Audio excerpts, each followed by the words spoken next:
네, 23일 글로벌 마감 시황 살펴보겠습니다. 이날 글로벌 증시가 다소 엇갈렸습니다. 지난주 금요일에 그리스 구제금융 연장안 합의 소식이 있었는데 이를 미리 반영하지 못했던 유럽 증시는 이 같은 흐름 오늘 반영되면서 상승세를 보였었고요. 반면에 그리스 호재를 지난 금요일에 반영을 했던 미 증시 같은 경우에는 뚜렷한 호재가 없었던 가운데 앞으로 있을 잠재된 재료들을 기다리면서 보합권에서 혼조 양상을 보였습니다.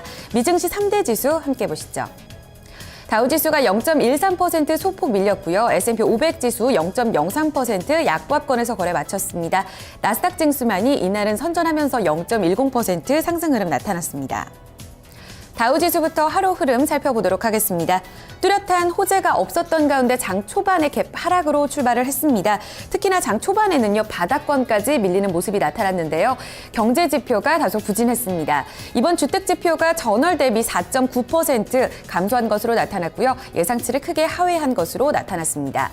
이후에도 지수를 회복시킬 만한 재료는 없었습니다. 지수는 계속해서 잠재된 재료들을 기다리는 모습이었는데요. 바로 그리스 개혁 목록 제출이 원래 이날 발표될 예정이었습니다. 23일, 현지 시간으로 23일에서 24일로 하루 미뤄지게 됐고요. 이를 기다리면서 관망과 경계 심리가 뚜렷한 모습이 나타났습니다. 이후 내내 하락권에서의 움직임이 나타났었고요. 여기에 더불어서 오늘과 내일 이틀 동안 옐런 연준 의장이 상원은행 위원회 증언을 앞두고 있습니다. 이 자리에서 기준금리 인상 시기에 대한 어떤 발언이 나올 수 있다는 관망 심리도 뚜렷하게 작용되는 모습이었습니다. 장 막판에 가서는 상승 반전한 종목들에 힘입으면서 지수가 낙폭을 조금은 회복했는데요. 0.13% 내리면서 18,116포인트 선 종가 형성됐습니다. 이어서 S&P 500 지수입니다. 이날 역시 비슷한 양상의 흐름이 이어졌습니다. 상승과 하락 업종이 팽팽하게 맞섰는데요. 이날 경기 방어주인 유틸리티 섹터가 선방을 해줬고 또 M&A 재료가 있었던 헬스케어, 바이오주는 크게 선전을 했습니다. 반면에 금융과 에너지 섹터가 크게 밀리면서 지수가 뚜렷한 방향성을 잡지 못했습니다. 장 막판에 역시나 낙폭은 조금 회복했고요. 0.03% 약보합권에서 거래 마쳤습니다. 마지막으로 나스닥 지수입니다. 3대 지수 가운데 가장 크게 선방했습니다. 지수 막판에는 상승 반전을 이뤄냈고요. 전반적으로 투자 심리가 어두웠던 가운데 애플의 신고가 행진, 나스닥 지수의 동력을 불어넣어줬습니다.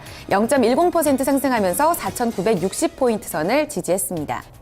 보신 것처럼 3대 지수가 잠재된 재료들을 기다리면서 엇갈린 양상을 보였습니다. 관망 심리가 대체로 뚜렷했던 모습이었는데요. 뉴욕 증시에 영향 미쳤던 이슈들 다시 한번 확인하겠습니다. 우성문 기자 살펴주시죠. 네, 간밤 뉴욕 증시에 영향 미쳤던 소식들 외신 통해 함께 살펴보겠습니다. 앞서 들으신 것처럼 자넷 옐런 미 연방준비제도 의장의 발언을 앞두고 시장에서는 관망세가 커지는 모습이었는데요.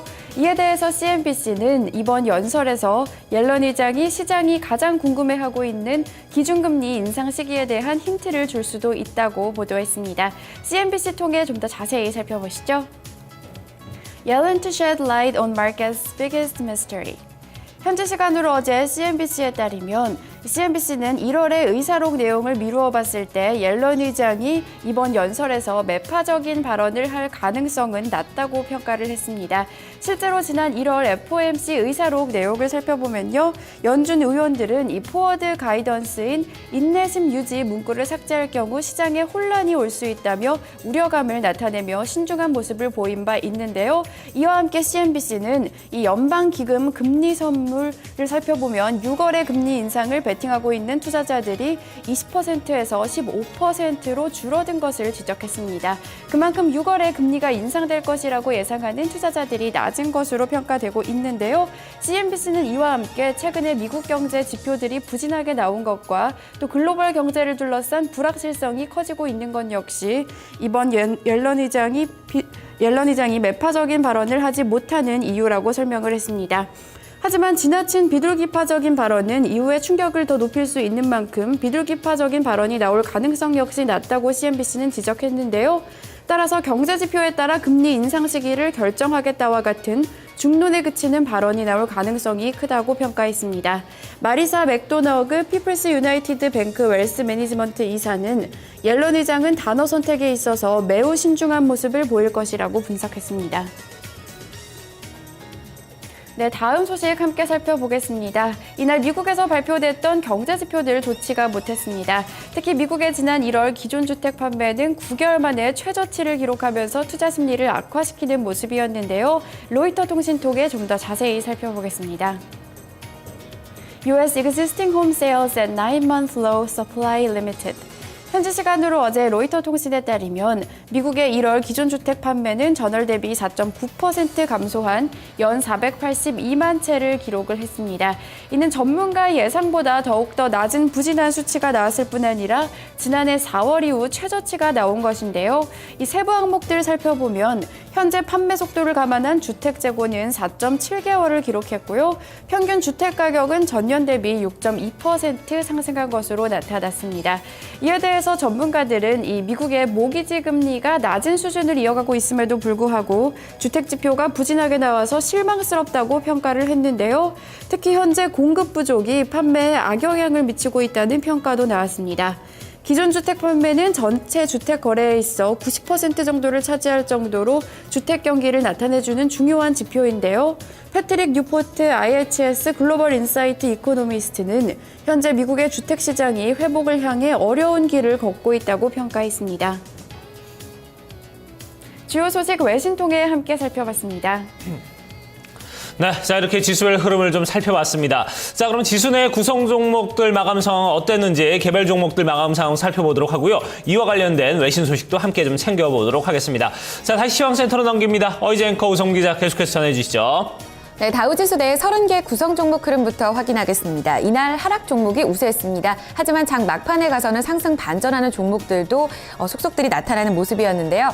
유나이티드 헬스그룹 포함한 아메리칸 익스프레스 포함한 12개 종목이 상승했고요. 반면에 보잉 크게 밀렸고 인텔과 엑손모빌, 에너지 섹터를 포함한 18개 종목이 내렸습니다.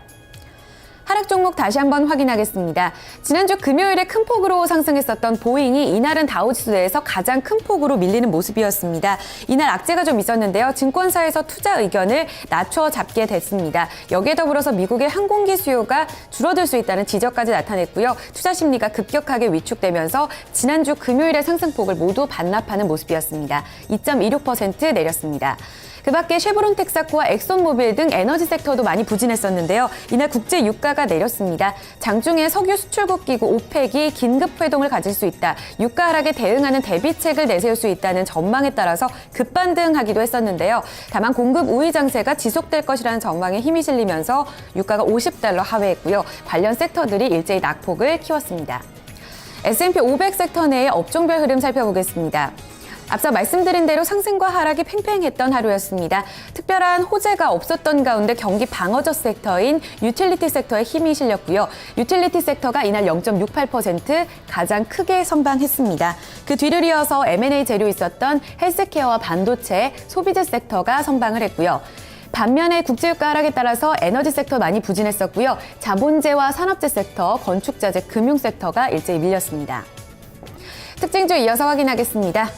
2월 말까지 애플의 신고가 행진 계속해서 이어지고 있고요. 호재도 끊이지 않고 있습니다. 애플이 유럽에 지을 데이터 센터에 거금 19억 달러를 지원하겠다, 투자하겠다는 소식이 전해졌었고요. 투자 전문지 쪽에서는 앞으로 애플의 추가 상승 여력에 대해서도 긍정적인 전망을 내세웠습니다.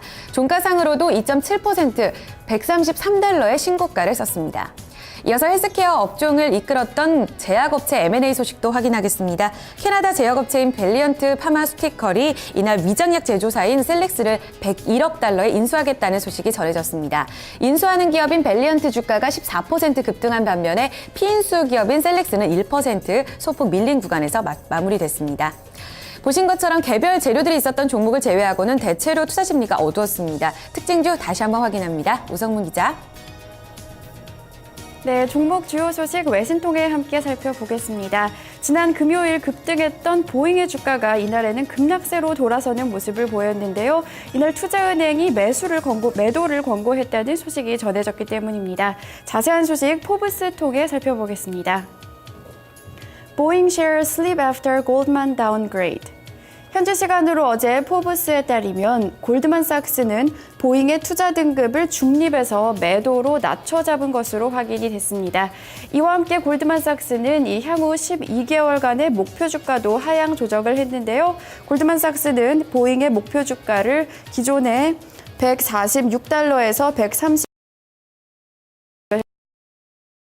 지난 6년 동안이나 보잉에 대해서 우호적인 입장을 보여왔지만 최근 하방 리스크가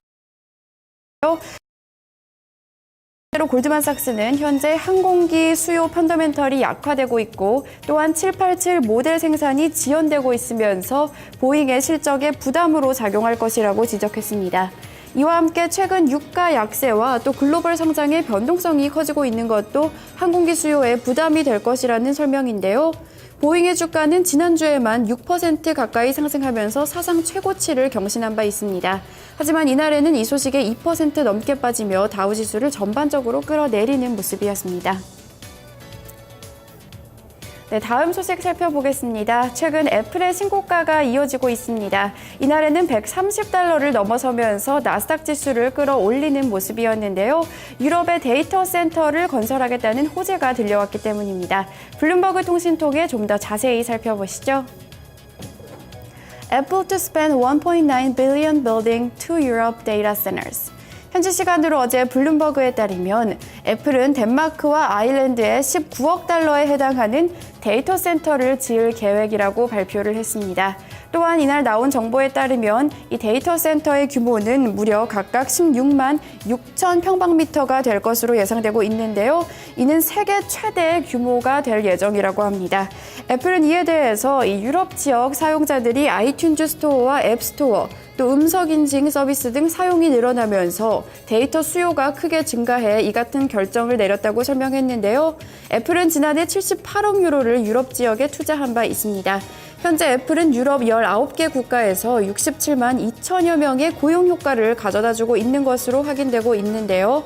이와 함께 투자 전문지인 베런지는 애플의 주가가 올해 25% 추가로 상승할 것이라는 긍정적인 전망을 내놓기도 했습니다. 이 소식이 전해지면서 나스닥 거래에서 애플의 주가는 2.7% 상승했습니다. 종목 주요 소식 외신 통해 함께 살펴봤습니다. 네, 이렇게 종목 주요 소식들도 좀 살펴봤습니다. 자, 이제 유럽 증시 마감 상황 그리고 상품 시장은 지금 유가가 꽤 떨어졌다는 소식이 들리고 있는데 이런 부분도 아울러 좀 체크를 해보도록 하겠습니다. 자, 다시 시황센터로 연결합니다. 이번에는 어이제 앵커가 전해드립니다. 네, 유럽 증시는 미국 증시와 다른 분위기였습니다. 그리스 구제금융 협상 연장 소식이 반영되면서 상승세에 나타났는데요. 아주 강력한 상승은 아니었습니다. 조금 소폭 주요 증시가 엇갈렸는데 먼저 확인해 보도록 하겠습니다. 런던 푸츠백 지수가 이날 약보합권 0.04% 내림 구간에서 거래 마쳤습니다. 반면에 독일 닥스 지수는 0.7%의 상승 흐름이 나타났고요. 프랑스 까크 지수가 0.65% 상승했습니다. 반면에 그리스 아테네 증시는 소폭 내리면서 약보합권에서 거래 마쳤습니다. 이어서 상품시장 점검해 보도록 하겠습니다. 국제 유가가 내렸습니다. 뉴욕 상업거래소에서 3월 인도분 서부 텍사스산 원유가 2% 밀리면서 49달러 45센트에 거래 마쳤습니다.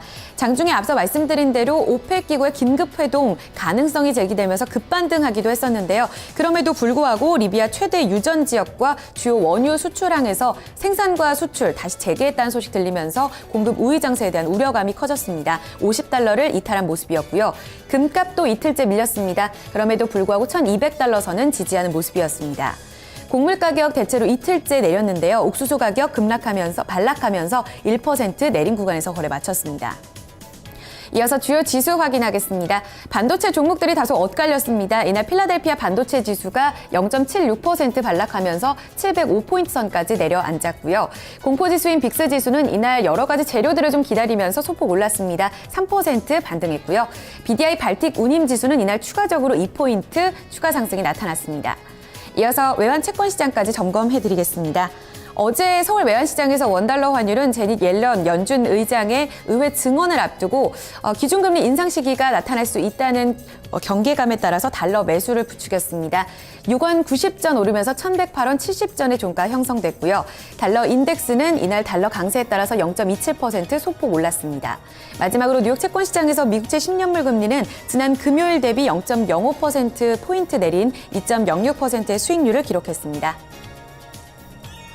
지금까지 월요일 글로벌 마감 동향이었습니다. 자, 이렇게 글로벌 동향까지 모두 좀 살펴봤습니다.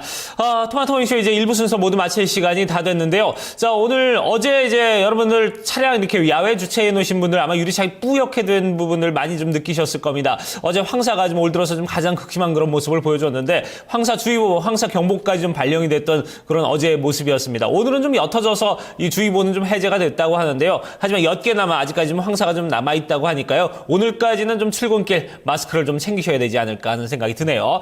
자, 토마토잉쇼 1부 순서 이제 여기서 마무리 짓겠습니다. 저희 잠시 후 2부에서 다시 뵙도록 하죠.